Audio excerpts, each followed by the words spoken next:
Good evening, everyone.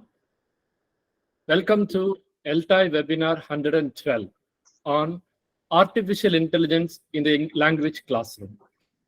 I am Xavier Pradheep Singh, your host for today's webinar. I represent the ELTAI in this webinar. ELTAI is the largest network of English language teachers in India. We have around 5,000 members who are working at various levels in the English language teaching sector. I'd like to start the webinar with a promo video clip of ELTAI. May I request Kevin to play the video clip?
I once again welcome all the participants to the webinar on artificial intelligence in the language classroom by Nicholas Peachey, popularly known as Nick Peachey.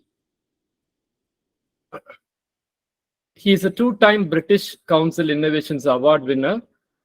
And with us, we also have the moderator, Dr. G. Bhuvenshwari.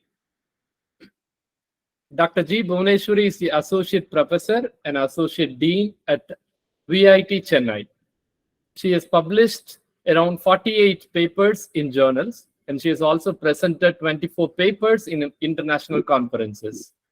And she is guiding 8 PhD research scholars, and she has produced 2 PhD research candidates. I welcome you, ma'am. Over to you. The session is over to you now.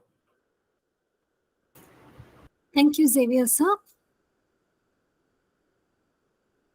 Good evening, everyone. It's a great pleasure to introduce Mr. Nick Peachey. So Nick Peachey is the Director of Pedagogy at Peachey Publications. It is an independent digital publishing company that specializes in the design of digital learning materials.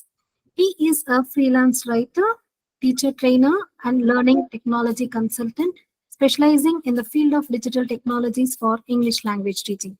He has been involved in ELT since 1992 and has worked all over the world delivering training and developing digital products for teachers and learners. He was the commissioning editor for the BBC, British Council's Teaching English website from 2003 to 2007. In 2010, his daily English activities blog was shortlisted for a British Council Innovations Award, and in 2012, he won an Innovations Award for the blended learning course he developed for Bell. His first book, Digital Video, a manual for language teachers, won the 2016 British Council Innovations Award for Innovation in Teacher Resources. He has since published 2 more books, 10 Lessons in Digital Literacy, Exploiting Infographics for Digital Literacy and Critical Thinking. He is a recognized educator who is known for his skill in the application of technology to the learning process. He has established himself as a significant person in the sphere of digital learning and teacher professional development, thanks to his extensive experience in the industry, which spans over 30 years. Peachey Publications has clients including Google Creative Labs, British Council, BBC, Eton College, International House, Open University, Oxford University Press, Cambridge University Press, Macmillan, Bell Educational Services, Westminster University, and a number of small startup companies as well. Mr. Nick Peachey is an active blogger and writer who writes about reviews and publishes advice proposals regarding the application of new technologies in the field of education. Hearty welcome, sir. Over to you. The session is yours.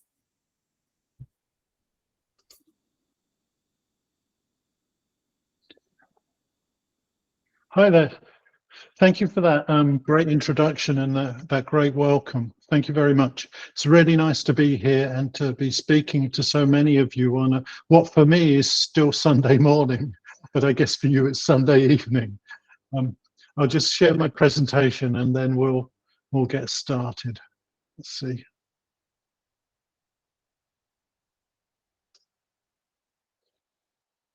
Okay, hopefully you can see that, or we'll be able to see it in a minute. I'll just give it time to appear. Okay, can you type in a yes to chat if you can see the presentation? You're able to see it, sir. We are able to see it. Okay, that's great. That's perfect. Okay, so this session will be on AI for language teachers, and it will feature mostly on ChatGPT, but we'll also look at some other AI tools. And we should remember that when we're talking about ChatGPT, a lot of chatbots similar to ChatGPT work in the same way. So I'm just using ChatGPT as an example, but you can do the same things with other chatbots. Okay.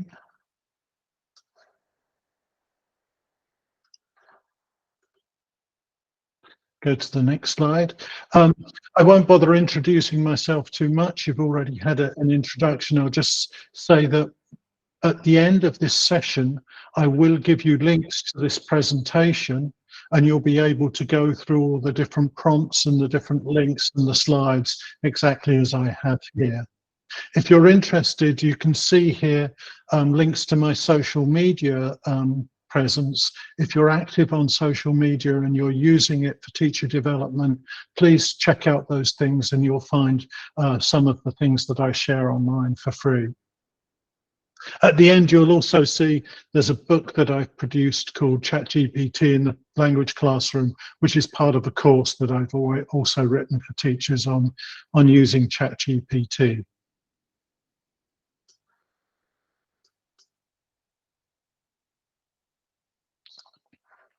I'd just like to start by saying a bit about ChatGPT and AI chatbots. ChatGPT is a type of chatbot, and this is something that has is new to very many people, but has been around for a long time. Could I just ask you to respond in chat if you've already used ChatGPT, either personally or with your students? Just type a yes, I have, or no, I haven't in the chat box if you've already used it.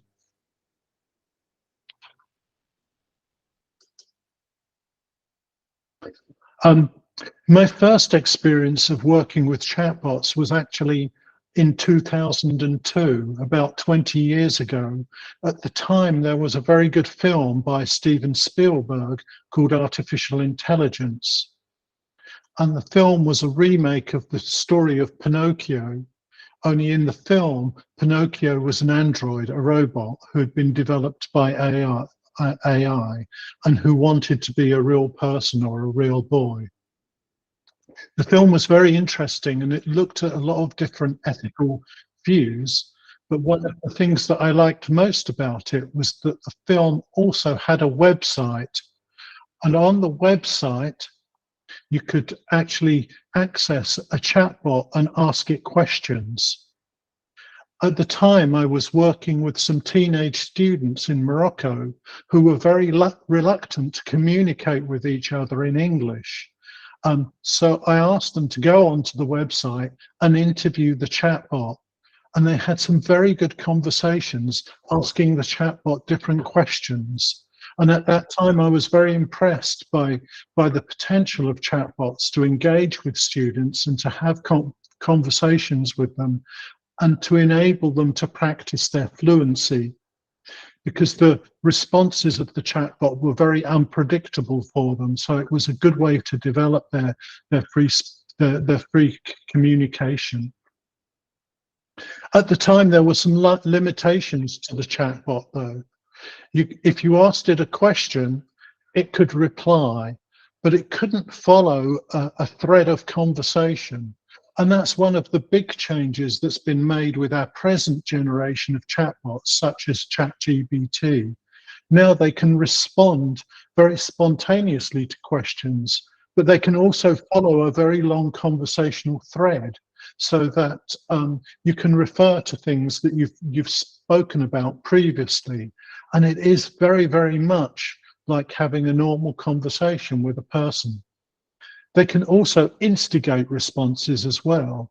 They can ask our students questions or ask us questions. And one thing that's very interesting about them is they can also be programmed to fulfill specific tasks. And that's something that we'll look at.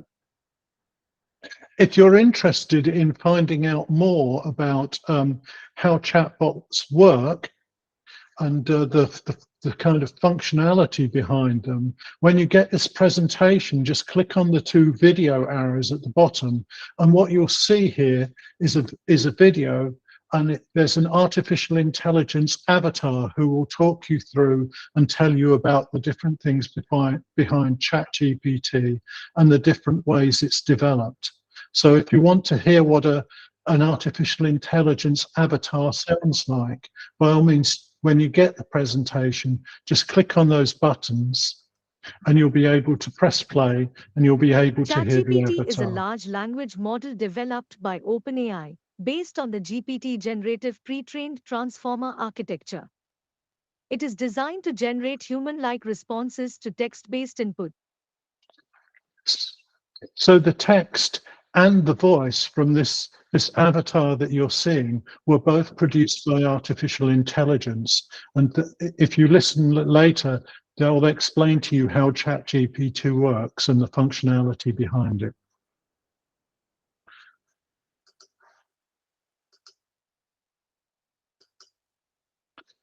I'd also just like to show you the ChatGPT interface here. This is what ChatGPT looks like when it opens in your browser. And there are a number of different features that you should be aware of around the interface. The most basic one here is the place where you type into your prompt, where you type in your prompt. Any question or statement that you give to an AI chatbot is referred to as a prompt. You prompt it to respond, and then you can see the response above it, and you can regenerate these responses. You can, number one, you can also start new chats. And if you're changing the subject with ChatGPT, it's a good idea to start a new chat each time so that it doesn't become confused. You also have a chat history down the left side, and you can go back to old chats that you've already had and continue them. So when you leave the site, your interaction with the chatbot doesn't have to be finished. You can return to it. You can also edit your prompts using the little edit message at the side, because your prompts don't always give you the response you want first time. Sometimes you need to edit them and improve them. But I think it's quite important to explore these different elements of the interface, of the ChatGPT interface, and this will help you get the best responses from your input and your prompts.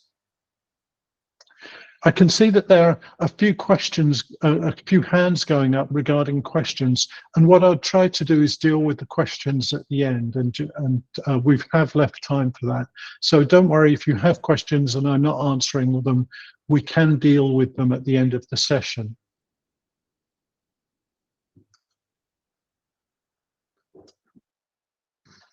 One of the other things is that many people don't realize is that you can also talk to ChatGPT and listen to it using your voice, especially if you're using the Google Chrome browser. And these are 3 different plugins that you can download and add to your Google Chrome browser if you want to speak to ChatGPT and get it responding to you using voice. This is also very useful for students because it can give them feedback on their speaking. I'll show you what that looks like. Here, this is an example. At the bottom here, you can see of the screen, you can see the interface where the yellow and blue icons are. These are the parts of the chat interface. And if you click on them, you can use your voice to talk to ChatGPT. It will convert your voice into text, and then it will answer and convert the text back into spoken words for you. If you can read the screen, I'm not sure if it's quite big enough for you, but if you look at the screen, what I asked it to do in this example was to give me feedback on my pronunciation. And then once I'd done that, I read a short text from the speech accent archive. And this short text that you can see includes all of the sounds of the English language. Then after I'd read this text to it, it gave me some feedback on my pronunciation. So that's a very useful thing that we can get our students to do. It will show them what ChatGPT understands from their speaking, and it will also give them advice on how to improve their speaking and what sounds they need to do better. All they have to do is ask it for some help. So that's one great example of something that we can use ChatGPT for. In the chat window, I'm just about to pass you a link to the, I've just put in a link to the Chrome extension that I use to create that voice interaction. So if you install that for free on Chrome, then you can start speaking to ChatGPT and it will answer you using voice. So I think that's a wonderful feature to make our students aware of.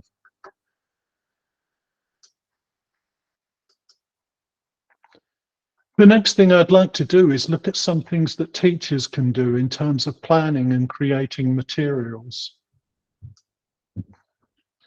Let's start by looking at lesson planning. Out of curiosity, how long on average does it take you to plan a lesson from scratch? If you've never taught your students before, how long would it take you to plan a lesson? Can you type that into chat for me, please? How long do you think it would take you to plan a lesson?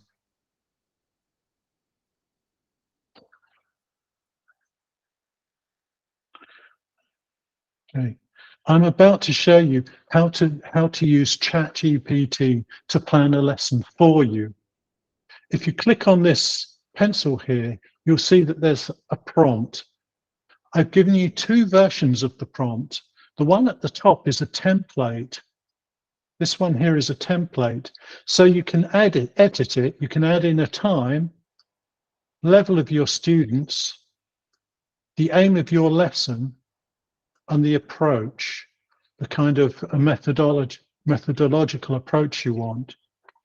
I've already edited it below, and this is an example that I'm going to show you. So I've put in that I want a 60-minute lesson plan to teach EL students who are about the Common European Framework of Reference level A2. The lesson is about narrative tenses, and I'd like it to use a teach-test approach. So I'm going to copy that. I'm going to copy that prompt, and then I'm going to go to ChatGPT. I'm just going to have to stop sharing my screen with you, and I'll switch to ChatGPT.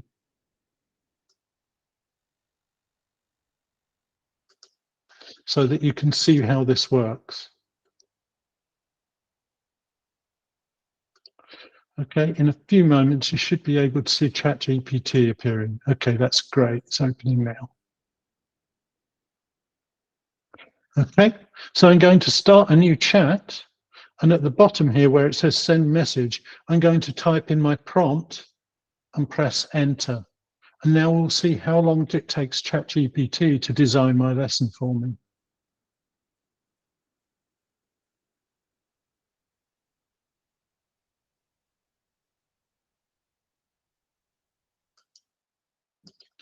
Okay, and as we can see, the lesson has been designed now. All of the different stages are listed. I'll go back to the top. So it has the name of the lesson, it's teaching narrative. There's my objective. By the end of the lesson, students will be able to correctly use narrative tenses. It's listed my materials. It's quite traditional about materials. It doesn't often suggest that you use the internet or anything like that. It's got a 10-minute lesson introduction. And then it's got a test section here, and a teach section where I recap and then test again. Then it's got a 5-minute warm-up and a conclusion. Okay, so in just a few seconds, it's planned my entire lesson for me. Of course, I still need to develop the materials to go with that, but I can also ask ChatGPT to do that. The other thing to consider is it may not be the best lesson. It might have things that aren't suitable for my students or that I don't want to do with them. But it gives me a starting place which I can edit and then produce my own lesson based around based around the framework that it's produced. If I want to, I can ask it to change it to a different approach. So I'm going to ask it to change it to a guided discovery approach. So I just type in my question.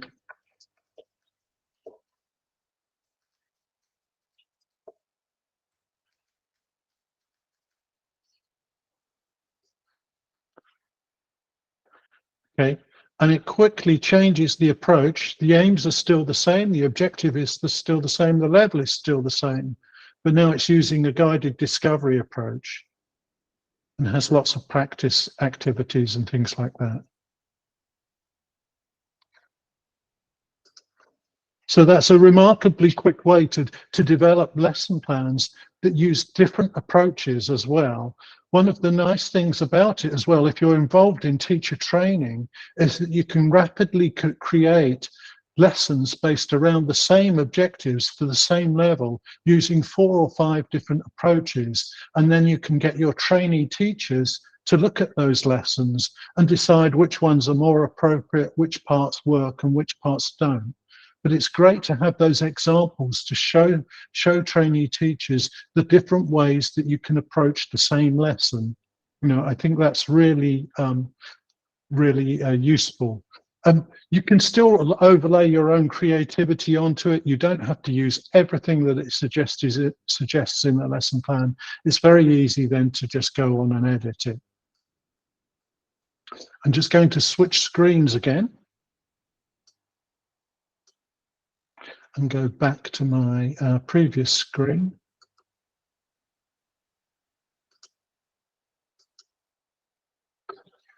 Okay, I'll just give that a couple of moments to come through.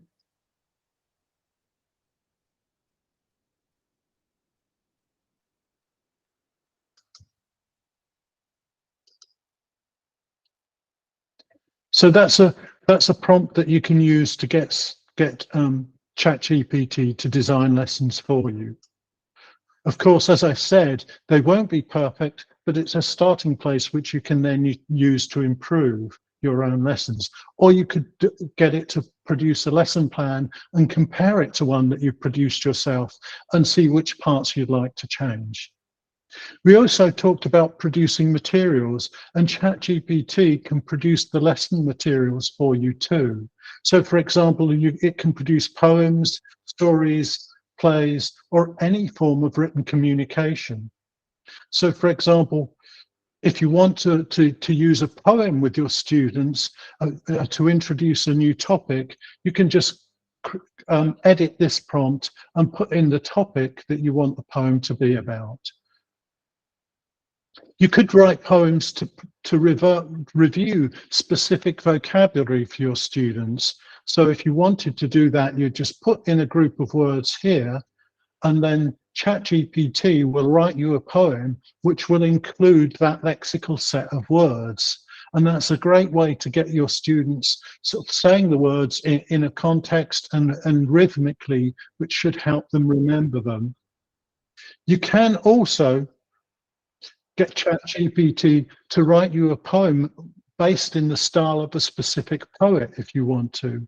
And that can be really interesting if we use historical poets such as Shakespeare and get him to write about modern topics. I'll just demonstrate an example of that. I'll just have to switch screens again, I'm afraid.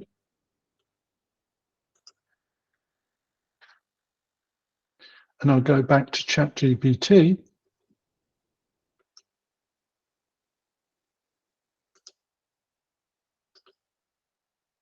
Just give it a moment to appear. Okay.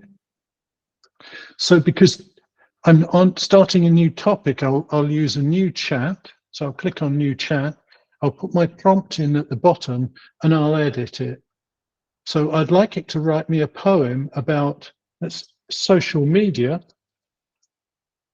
in the style of William Shakespeare.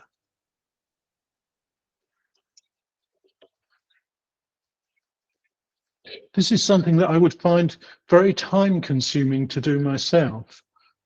But if I click on ChatGPT, it can write me a poem about social media in the style of William Shakespeare in just moments. There it is.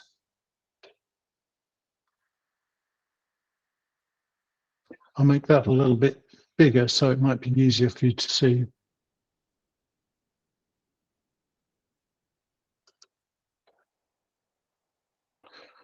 So there's a very quickly produced example of a poem about social media produced by William Shakespeare. I could have asked it to put in specific words or a group of lexical set or even a specific grammatical structure to include, and it would also do that. So there's a nice way of creating poems or stories. If we want to produce stories for our students or get our students to produce stories, often they struggle with coming up with ideas. It can be very difficult for our students to write stories in a language that's not their first language and to produce and to be creative as well. But what we can do is we can get ChatGPT to write a plot outline for a story for our students. So I'll stay on the subject of social media and I'll ask it to create a plot outline for a story about social media.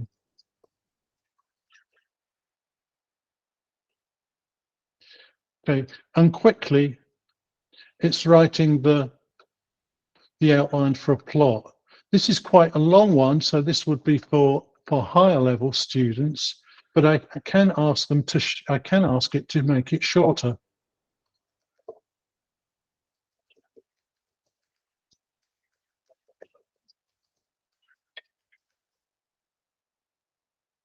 Okay, and it should do it.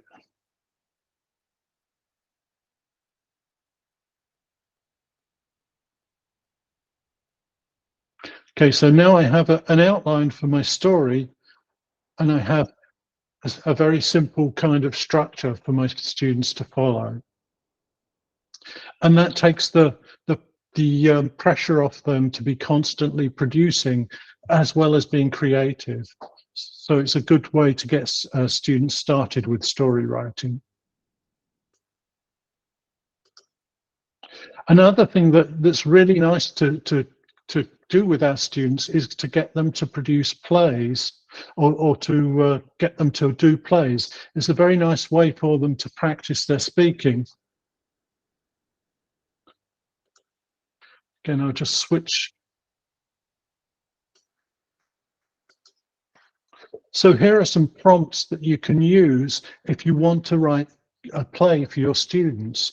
If you just want them to write a play about a specific topic, you can use this prompt, number 1, and you just edit in and put in the topic that you want. This one, for example, you can write a play based on a scene from a famous book. You know, you just need to put in the name of the book. This could be something that they're studying for literature. And if you want your students to work in groups, then you just include the number of characters you want them to include in the book.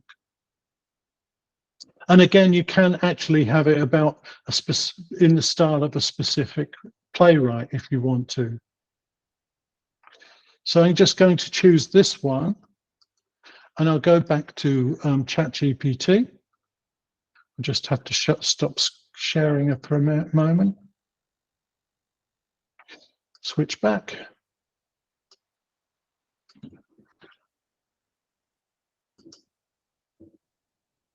Just wait for that to appear.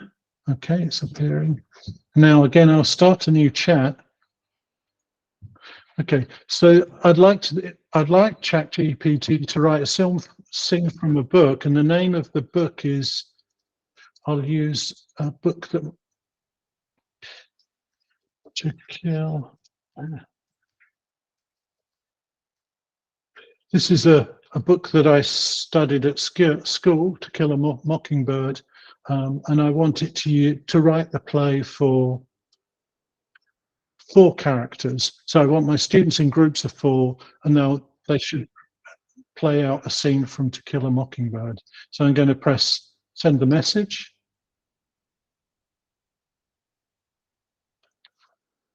And ChatGPT will create a play for my students based on that book.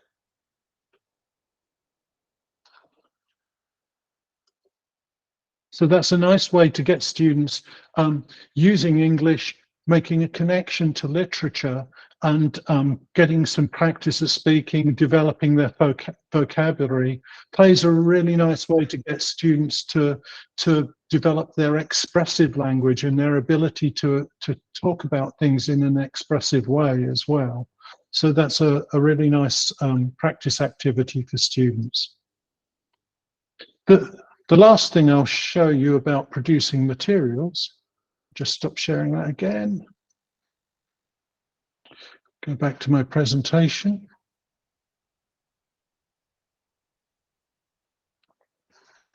Is that ChatGPT can really create any form of written communication, and it can do it both in a formal and an informal style. Many of our younger students these days have problems defining what is formal and what is informal, because they've learned so much of their language through social media and through reading things that are online or watching videos, that they're not really clear about which kind of language that they should use in different situations. And this is a way that you can create a text that's in both a formal and an informal style. So I'll just copy my prompt here. I'll copy that and I'll go back to ChatGPT again. Sorry about the switching between presentations, but that's the way Google Meet works, I'm afraid. I'll go back to ChatGPT. Just check that you can see it. Okay, it's coming through. I'll start a new chat.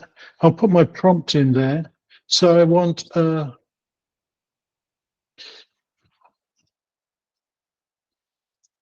it to write an email, and the purpose of the text is to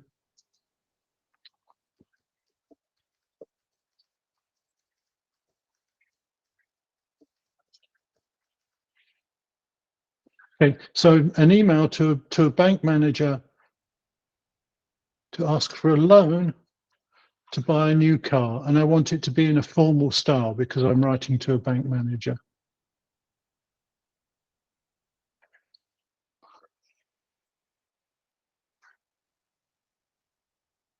Okay, that's quite a long letter to a bank email to a bank manager, but it's very formal, and we have it's built a template so that I can edit it and put in the bank's name or the number of years and change some things about it. So it's very formal in style. I've meticulously evaluated my financial situation. Okay, now I'm going to ask ChatGPT to make it informal.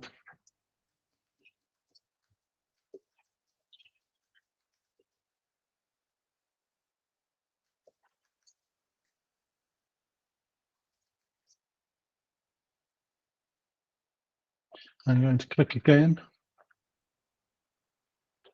and it should start to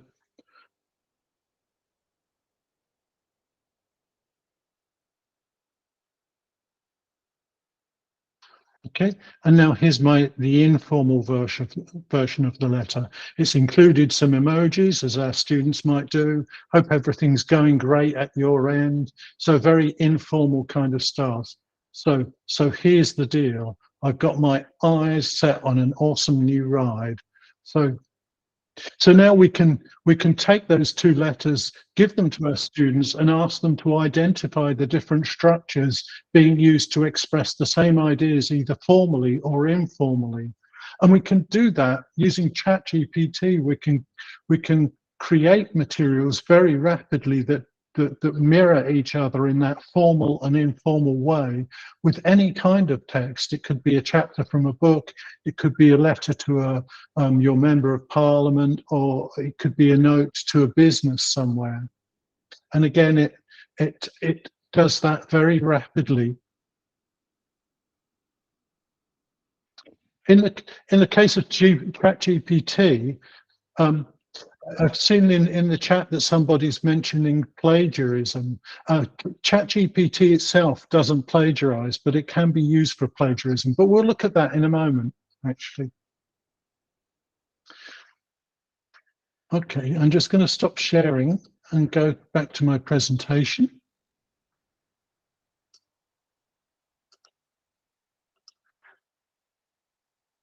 Okay, and I'll close that and go to the next slide.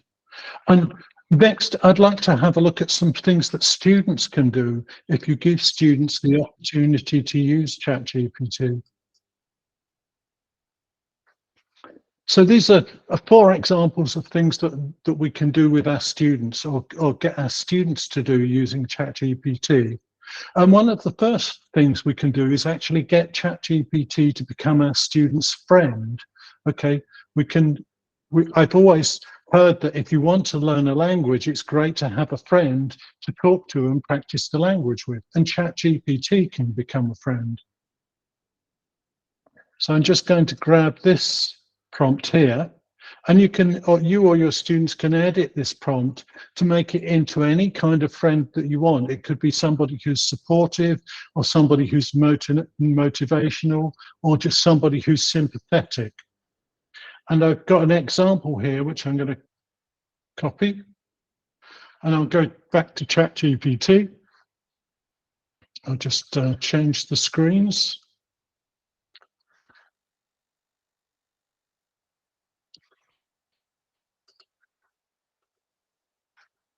And again, I need to start a new chat. I'll paste in my prompt. And I'm asking ChatGPT to act as my friend now. And it responds to me. Of course, I'm here for you. Feel free to share what's happening with your life, and I'll respond to you.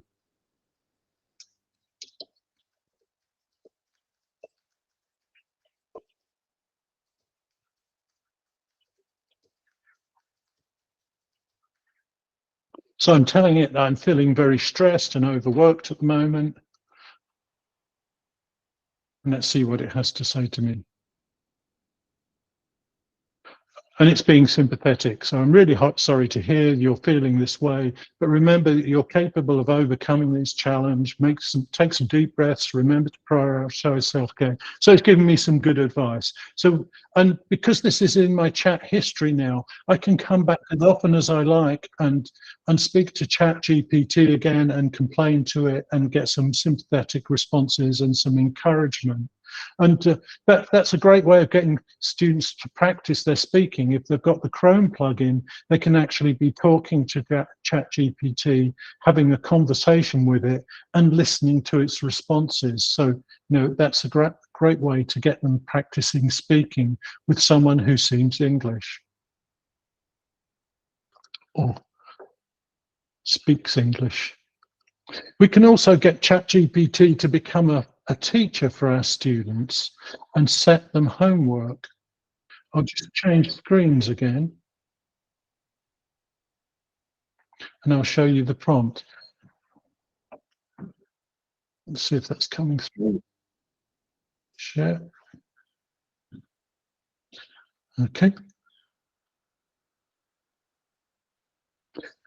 So here, for example, is a prompt that you can put into ChatGPT, and then it will become your teacher and it will set you homework. So if my students want to work independently on something that they need to develop, you know, I can just copy and paste this prompt into ChatGPT. It will ask me what I want to study and then design assignments for me. So I'm just going to show you again how that one works. I'll go back to ChatGPT again. Sorry about the continual swapping, but it does really help to see authentic examples. Okay, so now that should appear. If I go to new chat and I'll type in my prompt, and ChatGPT says, I'm ready, please let me know what you want to study and I'll create activities for you. So I want to study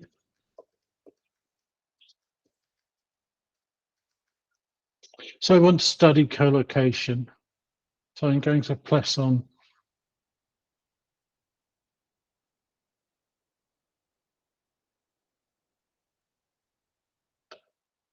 And as you can see, ChatGPT is creating some activities for me to do.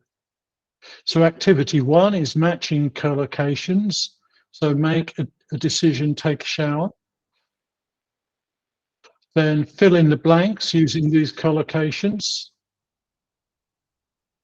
Then sentence completion. I've been given a list of collocations to make sentences with. And then it says, once you've completed these activities, put in the answers and I'll give you feedback.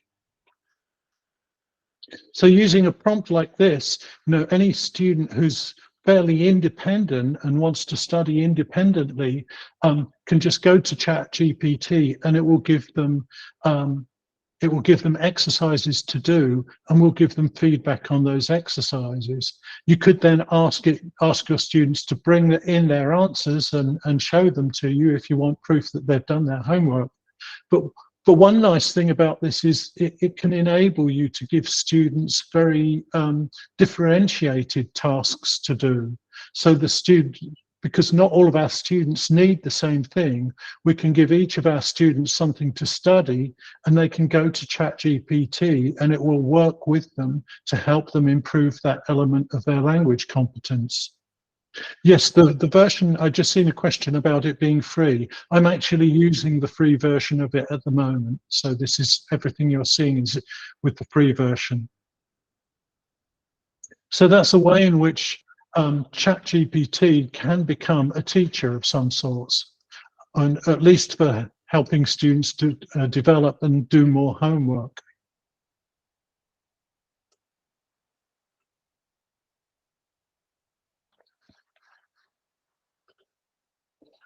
Okay, I'm just sharing my presentation again. So that should be coming up.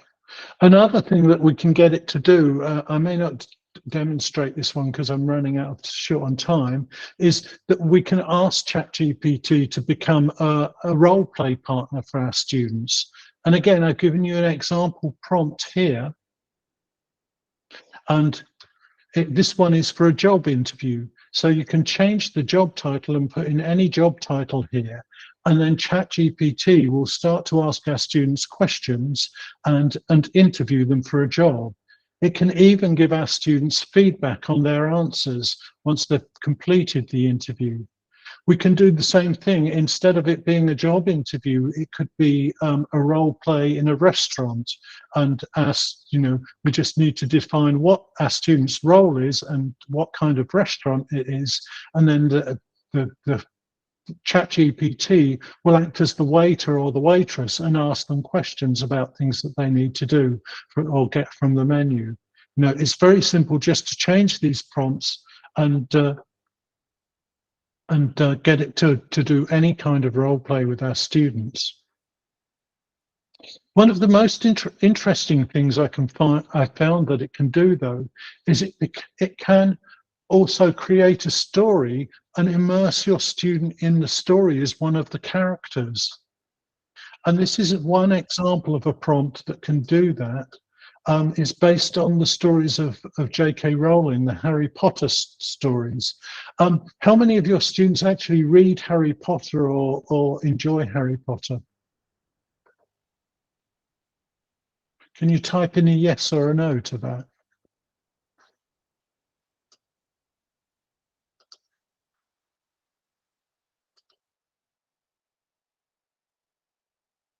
Yeah, okay. And I'll show you how this one works. Hopefully you know something about the story. It's a very long prompt, but I'll paste it in here. And what it will do is it will convert ChatGPT into the story, Harry Potter story, and it will work me into the story. So it's describing, to begin with, it's describing the set. And it starts at the point where, I don't know how well you know the story, but it starts at the point where it sorts the students into different houses. So there are 4 different houses: Gryffindor, Hufflepuff, Ravenclaw, and Slytherin. And it does this by asking me questions.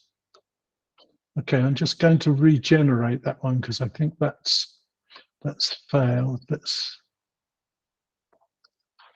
save and submit.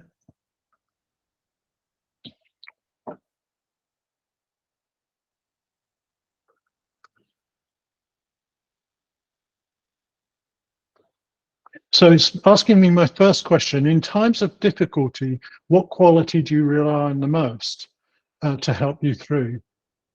What would you like to answer? I would say, let's say courage. Okay, now it's going to ask me a second question. If you had to pick one subject that intrigues you the most, which one would it be? People. Question 3, among these traits, which one do you value the most in yourself? Bravery, intelligence, kindness, or ambition? I'll say kindness. Okay, and it's analysed my responses and decided to put me into Ravenclaw. Okay, and then it tells me a bit more about what's happening. And then it says, what would you like to say at the Ravenclaw table now that you're among your housemates?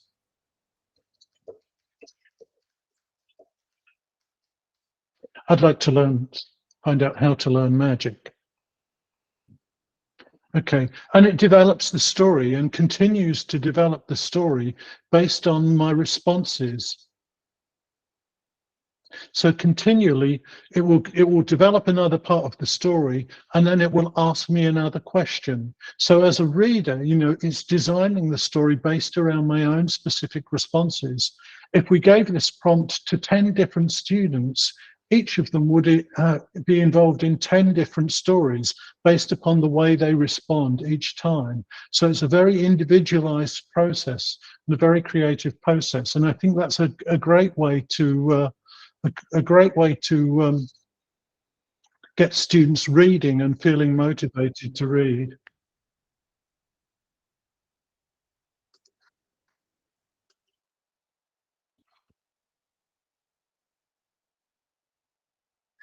Okay, if I just return to my presentation,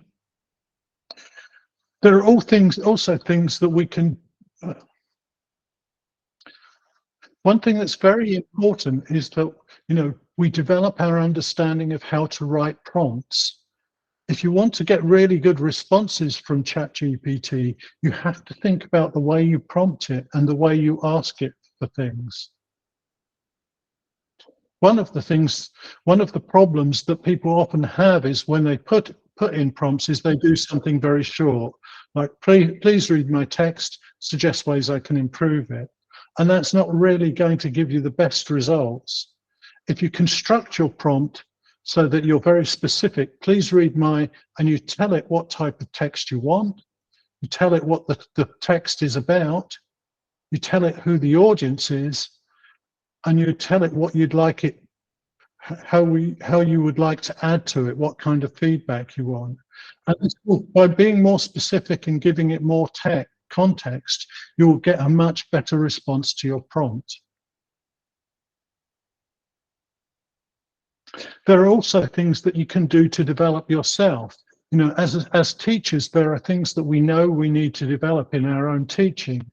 And we can get ChatGPT to act as a Socratic mentor that develops our understanding of things by asking us questions. And here again, there's a very long prompt which you can use to get it to ask you to develop you and to ask you questions. So I'm just going to switch. I'll switch back to ChatGPT, start a new chat. I'll type in my prompt and tell it what I want to ask it, tell it what I want to learn about. So for an example, if I want to learn about inclusion in education, this is something that interests me a lot at the moment, inclusion in education, it will start talking to me. It says, great, inclusion in education is an important and multifaceted topic. To start, could you tell me what you understand by the term inclusion in the context of education? What does it mean to have an inclusive education system?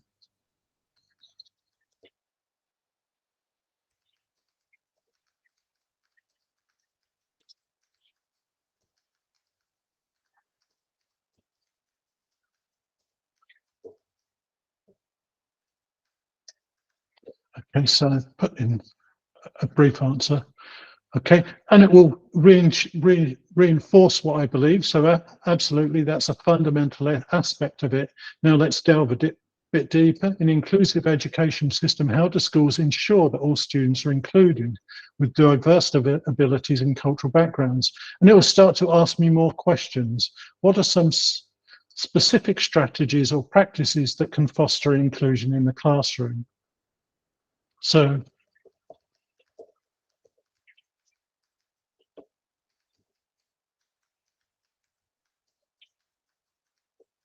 I'll give it one example.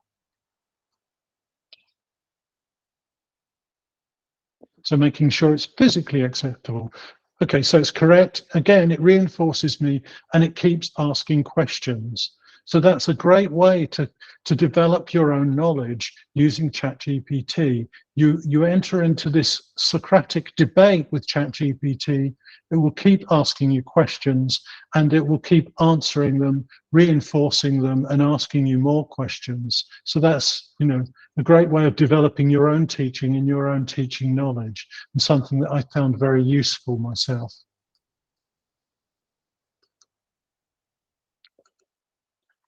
So that's a way of using it as a Socratic mentor.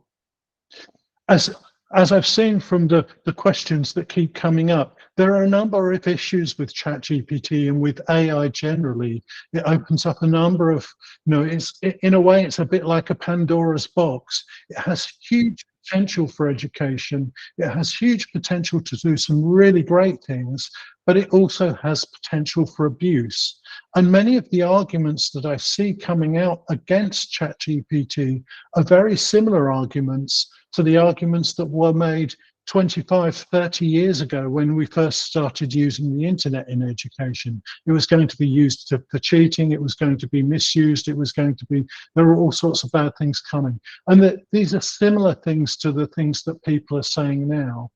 But of course, if we can't turn back time and make ChatGPT and artificial intelligence cease to exist. So our best defense and our best way to make sure that they're used properly is to learn how to use them well ourselves and to understand them. One of the criticisms of ChatGPT is that when people use it like a search engine, they say they get false results. And I think that's a bit of a misunderstanding of the tool. ChatGPT isn't like Google. It's not a search engine. It will give you opinions. It doesn't necessarily give you facts. So it's not the best tool for you to use if facts are what you're looking for. There is an alternative to that, though, which is an AI-based search engine called Find. And I'll share a link to this with you through the chat. So if you're looking for research, it would be much better to use this. And I'll try and show you how it's different. Okay, so this is Find. And if I'm researching something here, I'll say, tell me.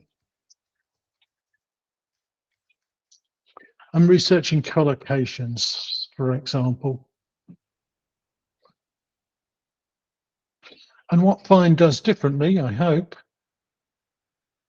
Oh, it's not doing it today. Let's try again.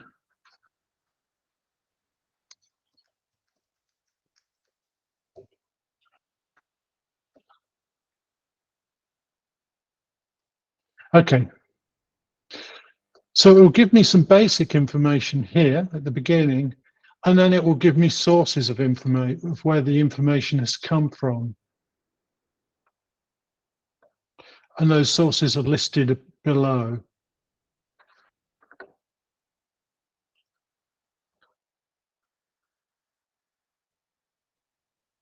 And there it's giving me more information. So because if I use this in the Firefox browser, it usually gives me the links at the end of the different explanations. But it will, so it is giving me information in the same way that ChatGPT does, but it also gives me the sources of the information so I can check those out and be sure that they're authentic.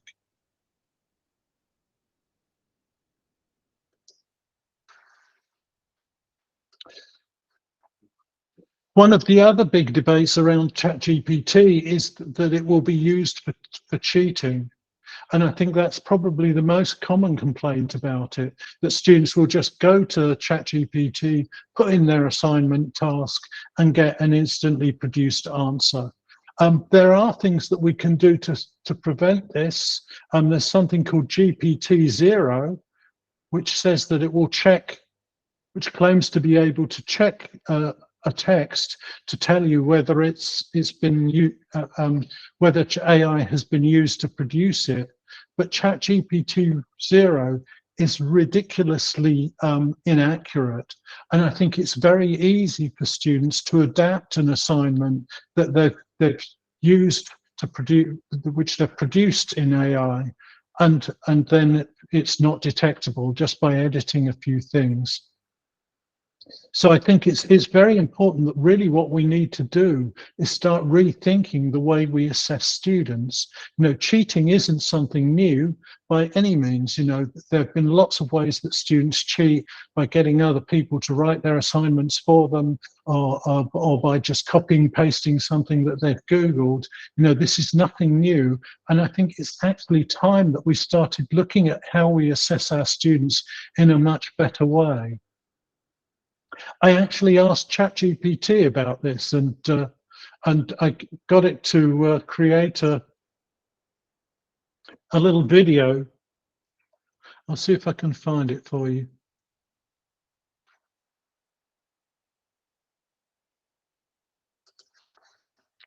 Yeah, there it is. I actually got ChatGPT to suggest ways in which I could stop my students from cheating and redesign the way they were assessed. I've passed the link to the video into the chat now. I won't, we're running out of time, so I won't show you the whole video, but the video itself was produced using AI, and the text that's in the video was also produced using AI. And it tells you how you can stop your students from using AI as a way of cheating by encouraging much better methods of assessment. I think one of the most interesting aspects of artificial intelligence that is coming is that, you know, it will, because we can assume that in the future, as part of their working lives, students will need to know how to use AI tools to produce text. Things like ChatGPT will start to become working partners for our students. So it will be something that they work with whenever they produce text. But this means that we have to totally rethink the way we teach writing skills. And I think that's a very interesting thing that we will need to look at in the future. Again, I've got a link here to an article that by a professor at a university in the USA who's been trying to do that and has been rethinking the way he gets his students to use ChatGPT in an academic setting. And he's come up with something called the SPACE framework. So it's worth reading about that if that's something that does bother you or something that interests you. My last slide is just a few AI tools for you to have a look at. The first one is something called Open Assistant, which is an open source version of ChatGPT. So if you have problems accessing ChatGPT, it's something that you can use as an alternative, and it's available anywhere. The second link, Audo, is an interesting tool that enables you to create audio for your students just by typing the text. So if you produce the script, add the script to the Audo site, and it will create an MP3 listening text for you. So that's great for developing listening skills. And the last one is something called Gamma, which is a great tool for producing presentations for your students. And again, it produces these in just seconds. So if you have a topic that you need to produce a lesson plan on, and you want visuals to go with it, you can just type in the topic of this lesson and it will produce a presentation for you. I'll see if I can quickly grab an example that I produced.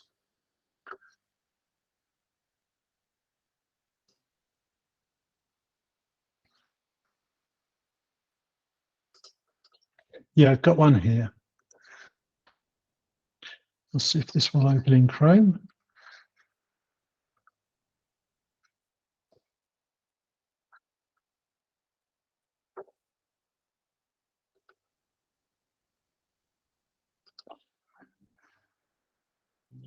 Okay, so this is an example of a presentation that I proved. I wanted a presentation on changing mindset, 10 tips for changing mindset.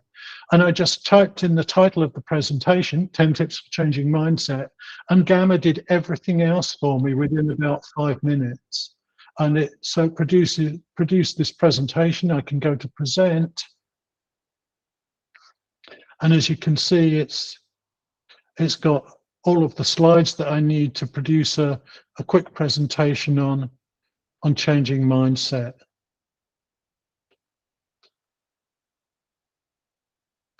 And tips for that. I'll share the link to that with you. And again, that was produced for free. It didn't cost me anything to do that.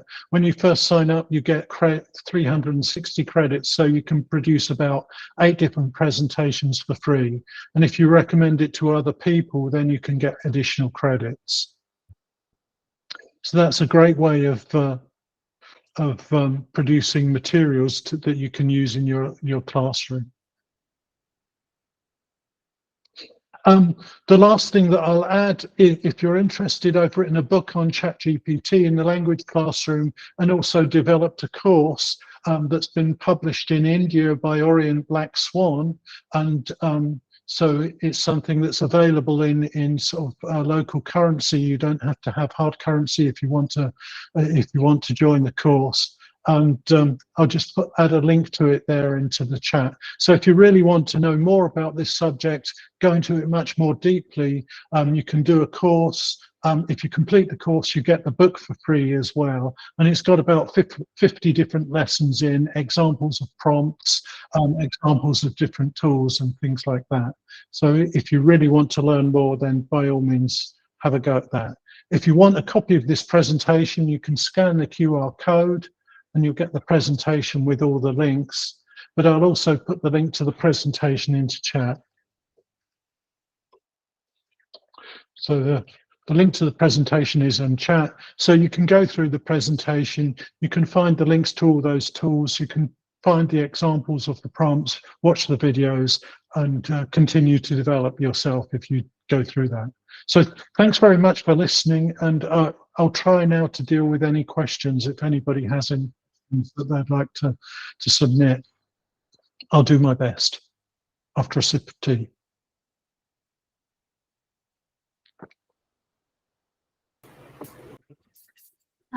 Thank you, sir. That's a great presentation. There are few questions in the chat box. So can I read them for you? Yeah. Sure. So from the beginning, the questions were like the time you started, there were questions in the chat box. So first one was, can ChatGPT prepare a questionnaire for training or research? I think it can be used to help with training and research. You know, we had some examples. ChatGPT isn't the best one for research. It's probably better to use Find or to use Google's Bard, because it will link you to more reliable sources than ChatGPT. ChatGPT has a tendency to do what's called hallucinate, which basically means make stuff up that isn't true. And it will never tell you that it doesn't know. It will just kind of make something up if it doesn't know or it can't find it. So I think you're better off with Bard or with Find. So the next one is it safe to use ChatGPT? Will it take our account details? Sorry, could you repeat that one again? Is it safe to use ChatGPT? Will it take our account details? I think it's as safe to use ChatGPT as it is to use anything else online. So, for example, using Gmail or Yahoo Mail, or even Google Meet as we're using now, it's no more dangerous than that. The objection that a lot of companies have to it is, for example, that their employees are putting confidential information into ChatGPT in order to get advice or development on it, and that can be very dangerous if you're a big company. For example, Apple have banned it because if one of their Apple employees puts in the description of their next important product, and then there's a risk that can be discovered. But generally, I think I don't think there are huge safety risks for using ChatGPT and AI tools. The worst that it could do is take your email address, and send you some spam. And I've had nothing like that from ChatGPT in more than 6 months. So the next question is, how can AI help in preparing more value-based assessments and their multiple point of views? Well, when it comes to assessment, ChatGPT can be very useful if you describe, the assignment that you're giving to ChatGPT. It will design a rubric for you, and it will design level descriptors for the complete rubric. This is something that I've done myself. I had an assignment, and I just asked it to create the rubric for it, some suggestions for the rubric. I chose the criteria that I wanted, and then asked it to design descriptors for each of those criteria at different level. So I wanted an example of an excellent pass, a good pass, borderline pass, a fail, and a very bad one. So it laid out what the descriptors were for me. And then I also asked it to design examples of assignments that would reach each of those levels. So what was an example of an excellent pass? What was an example of a good pass? So it can do lots of different things for you in that way. If you're into assignment, designing assessment, designing rubrics, it can be very, very helpful. So there's one question, which is, I think, common to, it's a common question that occurs to everyone. So, though it is good, what happens to our human creativity? I don't think it damages our human creativity. I think it can actually enhance your creativity, because it can take away, a lot of the boring part of tasks for you. It's like having a partner. To be creative on your own can be very difficult. But if you have someone to talk to and bounce ideas off of, it can make you much more creative. And ChatGPT can be that person, and it can be in a very informed way. It can tell you when you're getting things wrong or doing something wrong, or help to prompt you with good ideas. But we have to think of it as a partner rather than as a replacement for what we do. So there's one more interesting question. So does ChatGPT have gender? Because I have read it does. It is programmed by a human being. So what is your take on it? Does it have gender? That's an interesting one. I think you can ask it to have gender if you want it to. You can ask it to, if you use the prompt act as, you can ask it to act as a man or act as a woman. I think it does have gender, but it has both genders. It's up to you to decide, really, based on the kind of prompt that you give it. I think, yes, it has been programmed by humans, but it's been programmed by a very large group of humans, and the responses have also been trained by a very large group of humans, again, from all over the world. This isn't something that was produced by one person. It's too big a challenge, I think, just for one person. Next one is, how much feasible it is to use ChatGPT in tertiary level low resourced classrooms? I guess it depends on how low your resources are. If you want to use it in the classroom with your students, then you have at least to have an internet connection. You can access it on your phone. If you have a Google phone or an Android phone or an iPhone, you can access it on your phone in the classroom. But if you don't have access in your classroom, that doesn't stop you from using it to prepare materials and to mark materials while you're at home or in your school or in an internet cafe. For teachers, it's a really useful tool and can save us a lot of time. And that's always a good thing, I think.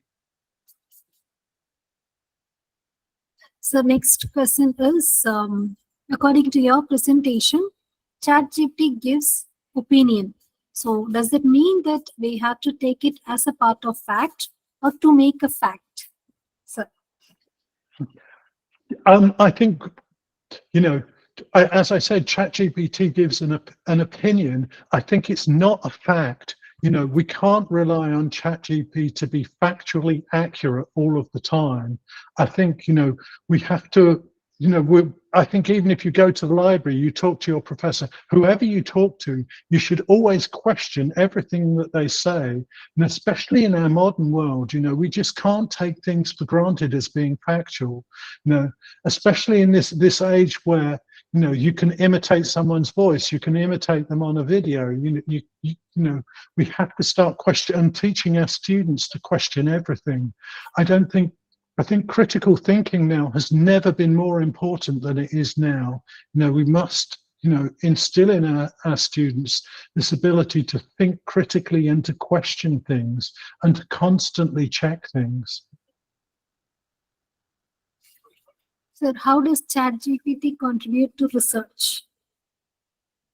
I think it can contribute to your research if you use it as a research partner. If you share ideas with it and get it to share ideas with you, you know, it can help you develop your research ideas, but it can't do your research for you. You know, I think increasingly, you know, research skills are so much more important than that. So one last question. I think this is also a very common question from everyone. So will AI replace English teachers? The simple answer for me is no, not yet. I think one of the great qualities that we have as teachers is our ability to motivate students, whether that's through sort of discipline or whether it's through love, you know, or whether it's through caring. You know, our students will only get something from ChatGPT if they sit down in front of the screen and they know what to do, you know, and they need us to help them understand how to do that and to motivate them to do that. Otherwise, they just, you know, they just won't do it. I mean, I know that most people could probably learn a language off the internet, or they can learn almost anything off the internet, but they won't because they're not, you know, they need someone to motivate them. The reason they go for English classes is because the teacher's there and the teacher helps motivate them. And I think that's one thing that we can really do. And because teachers care, you know, ChatGPT doesn't care whether you learn or not. AI doesn't care about you. It has no feelings for you whatsoever. Your teacher does care and will help you learn and help you do better, you know, and I think that's important. Yes, sir. So I think for something related to this, when the internet started and Google started, people had similar questions. Everyone was, in fact, teachers were scared of this, but nothing happened in the past from the time it has started. So we are all okay with it and we are getting along well. The same thing with ChatGPT as well. So with this, we have come. Absolutely. Yes, sir. Yes, sir. Yeah. So it's always about English teachers. Yeah. So with that, we have come to the end of the questions, sir. Xavier, sir, will you take over? Yes, ma'am. Thank you, sir. So I thank both the moderator and the speaker for an interactive and interesting session on artificial intelligence in the language classroom. Thank you so much, sir. Thank you. Thank you. Dear participants, I have a few announcements to make. The links to the feedback form is available in the chat box. We provide certificates to ELTAI members, students, and foreign nationals. So kindly fill up the relevant feedback form.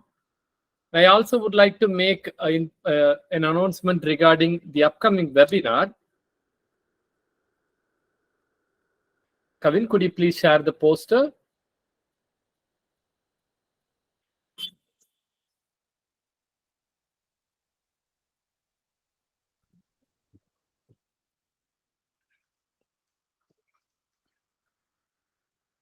So our next webinar is also related to AI.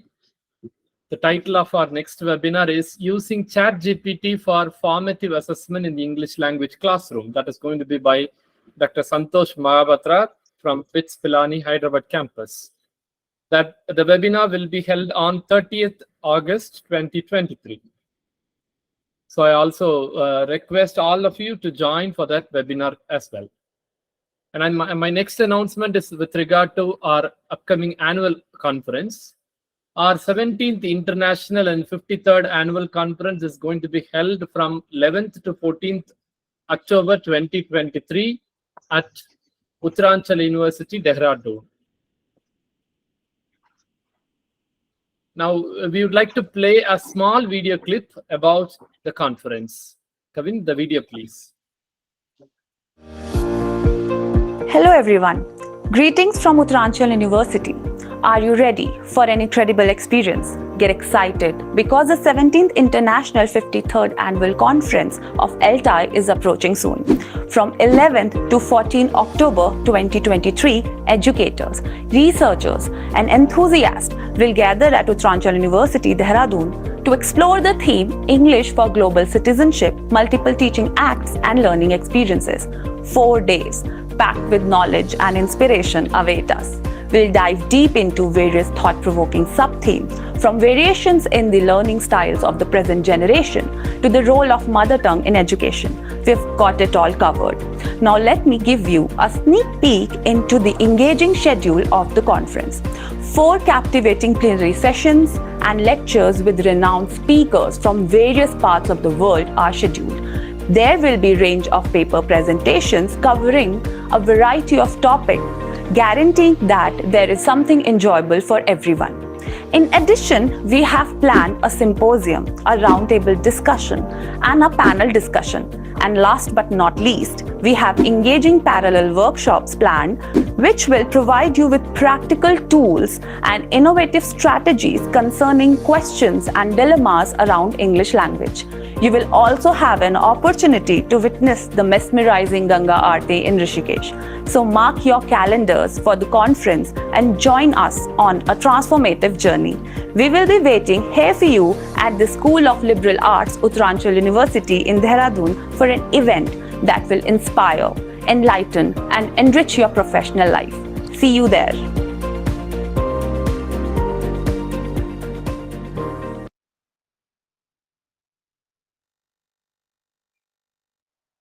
So that's all from our side. The last day to submit abstract for our upcoming annual conference is 15th August 2023.